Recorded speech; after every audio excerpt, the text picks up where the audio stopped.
अब यहाँ पर समझने वाली बात यह है कि फाउंडर मेंबरशिप लेते समय फाउंडर ने जो डिजिटल एग्रीमेंट पर सिग्नेचर किया था वह डॉक्यूमेंट ofounder.net में मौजूद था। वह डॉक्यूमेंट ofounder.net में सेव था, इकोसिस्टम में सेव नहीं था, क्योंकि उस समय इकोसिस्टम को क्रिएट ही नहीं किया गया था।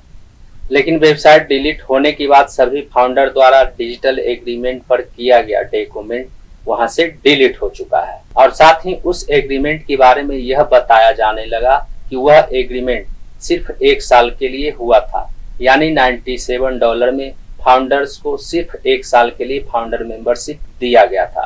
और यह बातें उस समय खूब चर्चा में आई थी जब OConnect का सब्सक्रिप्शन पैकेज सेल किया जा रहा था। लेकिन यह बातें चर्चा में आने के बाद ही वेबसाइट डिलीट हो गया था।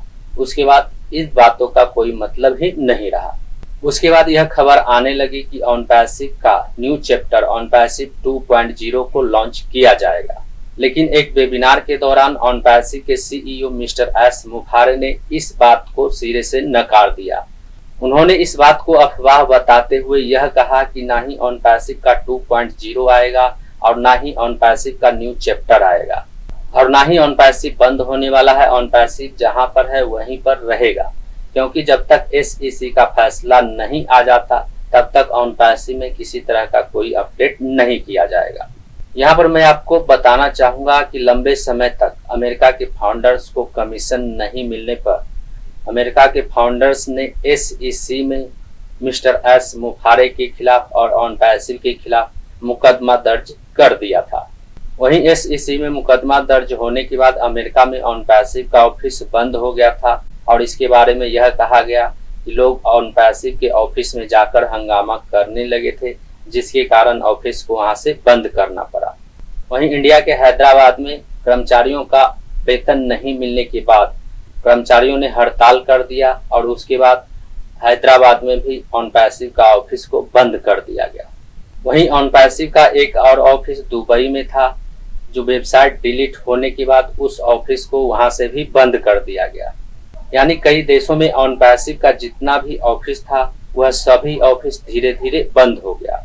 लेकिन कुछ फाउंडर लीडर द्वारा अभी भी यह बताया जा रहा है कि OnPassive आने वाला है, लेकिन सच्चाई तो यह है कि OnPassive बंद हो चुका है और जिसकी घोषणा मिस्टर एस मुफारे ने पहले ही कर दिया है कि ना तो OnPassive 2.0 आएगा और ना ही OnPassive का न्यू चैप्टर आएगा।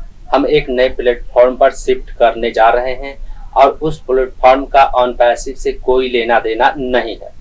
और जो लोग मेरे उस नए प्लेटफॉर्म पर मेरे साथ जाना चाहते हैं वे जा सकते हैं और जो नहीं जाना चाहते हैं उनके लिए कोई बात नहीं। और इसके बारे में यह खबरें आने लगी कि मिस्टर एस मुफारे OnFusion नाम की नई कंपनी बनाने जा रहे हैं। लेकिन फिर बाद में खबरें यह आने लगी कि SEC में मुकदमा दर्ज होने के कारण मिस्टर एस मुफारे अपने नाम से कोई नई कंपनी नहीं खोल सकते हैं और इसलिए उन्होंने OnFusion को छोड़ दिया है। वे OnFusion के साथ नहीं जा रहे हैं। उसके बाद मिस्टर एस मुफारे के प्रोफाइल smufare.org पर एक अपडेट किया गया, जिसमें मिस्टर एस मुफारे को ग्लोबल डोमेन इंटरनेशनल का फाउंडर बताया गया। यानी मिस्टर एस मुफारे के प्रोफाइल में यह मेंशन किया हुआ था कि mister S मुफारे global domain international के फाउंडर हैं। उसके बाद खबरें यह आने लगी कि mister S मुफारे global domain international के साथ शिफ्ट होने जा रहे हैं, जो एक डोमेन रीसेल और वेबसाइट क्रिएटर प्लेटफॉर्म है। लेकिन यह खबरें आने के बाद मिस्टर एस मुफारे का प्रोफाइल smufare.org अपने सर्वर से गायब हो गया, यानी वह वेब पोर्टल ओपन ही नहीं होने लगा। और उसके बाद से यह बातें अब तक सीक्रेट बना हुआ है कि मिस्टर एस मुफारे कौन से नई कंपनी के साथ शिफ्ट होने जा रहे हैं।